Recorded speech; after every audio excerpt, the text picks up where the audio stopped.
खूबसूरत बिहार न्यूज़ में आपका स्वागत है। आज हम आए हैं भितहा प्रखंड के और बैरटवा में, जहां एक बहुत बड़े विश्व आदिवासी दिवस चल रहा है।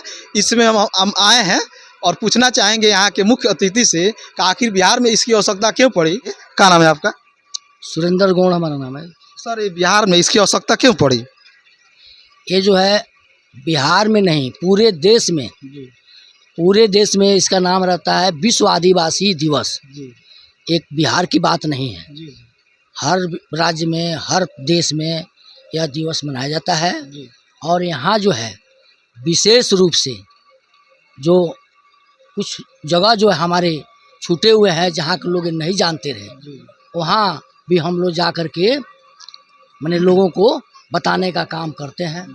साथ साथ इसमें कुछ और त्रुटियाँ आई है कि हमारे इस बिहार के अंदर थोड़ी सी एक मुट्ठी संख्या जिसकी है, वो जो है हमारे समुदाय के ऊपर आंख दिखाने का काम कर रहा है, जो कि राष्ट्रपति मुर्मू तक जा कर के ज्ञापन देने का काम किया।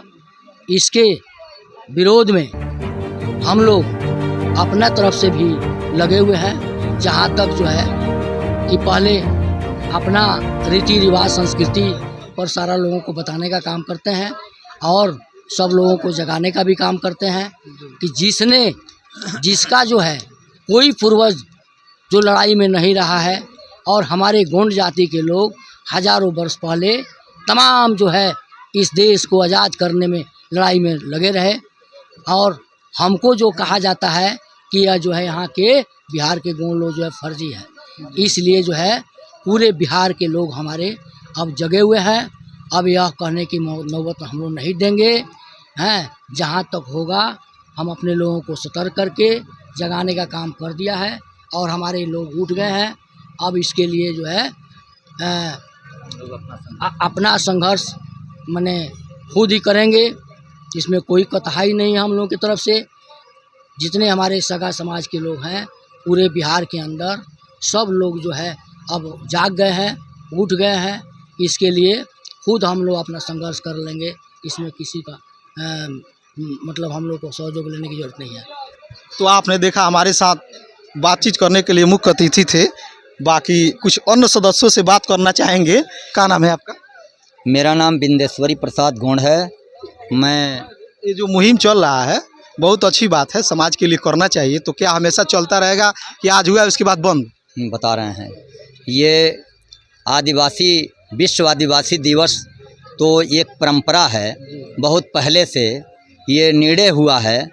संयुक्त राष्ट्र संघ की बैठक में 9 अगस्त को विश्व आदिवासी दिवस मनाने के लिए ये निर्णय लिया गया है। आदिवासियों को जागरूक करने के लिए, उनके जो है संवैधानिक अधिकारों को, जल जंगल ज़मीन की रक्षा करने के लिए यह निर्णय लिया गया है। तो ये हमारी परंपरा जो है बराबर चलती रहेगी। जब भी 9 अगस्त आएगा, 9 अगस्त को हम लोग विश्व आदिवासी दिवस मनाते हैं और मनाते रहेंगे। ये भितहा प्रखंड पहली बार है क्या? हाँ, भितहा प्रखंड में पहली बार है, लेकिन इसके पहले अन्य जगहों पे होता रहा है। भितहा प्रखंड के भी लोग अब जगे हुए हैं, वो लोग भी अपना मनाना शुरू किए हैं और अब मनाते रहेंगे। सर, आपके समाज तो बाघ से लड़ी है, आपके समाज बाघ से लड़ी है, और आपके जो समाज है आगे जाना चाहिए तो पीछे क्यों चली गई? क्या कारण है? सबसे पहले मैं आपके खूबसूरत बिहार टाइम्स को और इनके दर्शकों को मैं हार्दिक अभिनंदन करता हूं, और ये बताते हुए मुझे गौरव महसूस हो रहा है अखिल भारतीय गोंड आदिवासी संघ की राष्ट्रीय कार्यकारिणी नई दिल्ली के तत्वाधान में हर राज्य में, हर जिले में, हर प्रदेश में ये कार्य कर रही है और अपने गोंड जनजाति को जागरूक करके शिक्षित और संघर्ष के लिए तैयार कर रही है। और आरक्षण पर आपके साथ सरकार खिलवाड़ कर रही है, तो उसके साथ किस तरह से आप लड़ाई लड़ी? हर 10 साल में जनगणना सरकार कराती है। कोरोना की वजह से इस बार जनगणना नहीं हुई। 2025 चल रहा है, 5 साल हम लोग लेट हुए हैं। जैसे ही अभी नया अधिसूचना जारी होगा, 2026 में हमारी जनगणना होगी। इसके पूर्व में बिहार की जनगणना हो चुकी है, नीतीश कुमार जी ने करवा लिया है। सबकी आबादी तय कर दी गई है, किसकी कितनी भागीदारी, किसकी कितनी हिस्सेदारी बिहार में तय कर दिया है नीतीश कुमार ने। अब बारी है पूरे भारत की, जिसमें अब भारत की जनगणना होगी, जातिगत सामाजिक आर्थिक जनगणना होगी, उसमें हमारी कितनी आबादी होती है उसके हिसाब से आरक्षण तय होगा। इससे तो तय नहीं हो पाएगा कि कहाँ कितना, अंदाजे हमको अंदाज से लिख दिया कि इतने गोंड हैं। भाई हमारी जनगणना पहले कराइए, फिर देखिए कि हमारी कितनी आबादी है, उसके हिसाब से हमारा आरक्षण तय करिए, हमको उतना अधिकार दीजिए, हमको लाभ दीजिए। तो बिहार में लड़ाई लड़ना है? बिहार में नहीं, पूरे भारत में लोग लड़ाई लड़ेंगे और लड़ रहे हैं और मिल भी रहा है।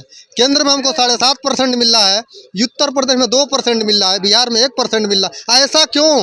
हमको बराबर चाहिए। पूरे 28 राज्यों में गौड़ जनजाति पाई जाती है, तो सबके साथ भेदभाव क्यों किया जा रहा है? मध्य प्रदेश में कुछ और है, छत्तीसगढ़ में कुछ और है, उत्तराखंड में कुछ और है, यूपी में कुछ और, बिहार में कुछ और। हमको पूरे 28 राज्य में 7.5% का आरक्षण चाहिए, जैसे केंद्र में मिला वैसे प्रदेश में मिले। और उससे पहले हमारी आबादी की जनगणना कराई जाए और उसको विधिवत एक भारत सरकार का राजपत्र जारी किया जाए और उसमें हमारी आबादी दर्शाई जाए कि गौड़ जनजाति इतने संख्या में इस भारत में निवास करती है, बिहार में इतना निवास करती है, उत्तर प्रदेश में इतना निवास करती है। इसको ओपन किया जाए, इसको डार्क में न रखा जाए और हमारे बिरादरी के युवाओं को जो बेरोजगार हैं उसको इस हिसाब से, आरक्षण के हिसाब से 7.5% आरक्षण दे करके रोजगार से जोड़ा जाए। तो आपने देखा, हमारे साथ बातचीत करने के लिए अखिल भारतीय गौड़ आदिवासी संघ के सभी लोगों से बात किया। बाकी हमारे साथ जो मुख्य अतिथि हैं अखिल भारतीय गौड़ आदिवासी संघ के, उनसे बात करना चाहेंगे। क्या नाम है आपका? गिरिजेश प्रसाद गौड़। ये जो आपने ये मीटिंग किया हमको बहुत अच्छी लगी। तो ये जो चला रहे हैं तो क्या चलाना है कि बंद कर देना है? चलाना है। चलाना है। यह है कि हम अपने समाज को जागरूक कर रहे हैं कि हमारे भी समाज से सांसद बने और विधायक बने। हमें जागरूक होना है और समाज को जागरूक करना है। इस पर हम लोग के संगठन से कार्यक्रम चल रहे हैं, कार्य योजना तय करके आगे और संघर्ष तेज किया जाएगा ताकि हमारे भी विधायक बने और सांसद बने। तो आपने देखा, हमारे साथ अखिल भारतीय गौड़ आदिवासी संघ के सभी लोगों से बात किया, सभी सदस्यों से बात किया, वे बाकी से अपने बात को जवाब दिए। बाकी इस खबर के बारे में, आदिवासी संघ के बारे में क्या सोचते हैं, कमेंट करके जरूर बताइएगा। आप देखते रहिए खूबसूरत बिहार न्यूज़। तब तक के लिए धन्यवाद।